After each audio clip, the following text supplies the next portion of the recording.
Welcome to my video on this Legend of Korra drama. This episode takes place on Air Temple Island, in which Tenzin is training all of these airbenders, which are the three characters below him in the diagram. They have come together to get better and work on their airbending. Avatar Korra is there to supervise everything and make sure it all goes to plan. One night, Avatar Korra is strolling around and notices that her Book of Avatar is missing from the Air Temple and has to find out who stole it. Luckily, she finds a fingerprint left on the desk where it was last seen, and saves it for later investigation.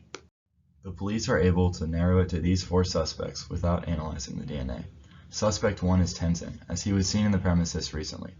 Suspect 2 is Zahir, as he is a mysterious fellow that no one knows much about. Suspect 3 is Meelo, as he has had a hard time abiding by the rules. And lastly, Suspect 4 is Kai, who was known for stealing things in the past. The police took DNA samples from all the suspects, and even Korra. They ran a DNA fingerprint analysis in order to compare the sample fingerprint that was left at the crime scene with all of the people involved. The single DNA sample from each individual is amplified for two different VNTR loci, and run on separate gels to create DNA fingerprints. Both loci are examined to identify which suspect's DNA align with the sample DNA. This will prove who stole the Book of Avatar.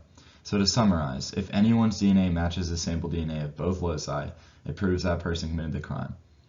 If they only matched it on one loci, it doesn't mean anything. So now we start by examining the gels and making sense of the results of each VNTR loci. For VNTR loci 1, the sample DNA matches perfectly with Zahir and Kai's DNA. As a result, we can already rule out all of the other people.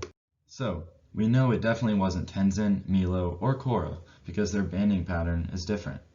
Now, for VNTR loci 2, the sample DNA matches perfectly with Zahir and Korra. This means we can rule out Tenzin and Meelo again.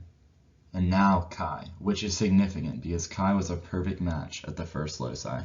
An opposite is true for Korra, as Korra matches here in the second loci, but not in the first loci. And again, Tenzin and Meelo don't perfectly match the sample at all, so this makes it quite obvious to the police and everyone examining these two loci that Zahir is clearly guilty of stealing the Book of Avatar. Now, if you have watched Legend of Korra, you know that there is truth from what I'm about to say, that Tenzin is Meelo's father. But don't take my word for it. I'll prove it to you.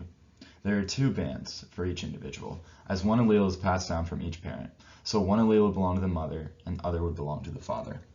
In the first loci, we can determine that Tenzin and Meelo have the same top band. And in the second loci, we can determine that Tenzin and Meelo have the same bottom band, which in genetics proves that Tenzin is the father of Meelo. And obviously, if Meelo's mom were being tested, which she wasn't, she would have had the same bottom band as him in the first loci, and the same top band as him in the second loci. Here are the references I used. Thanks for watching.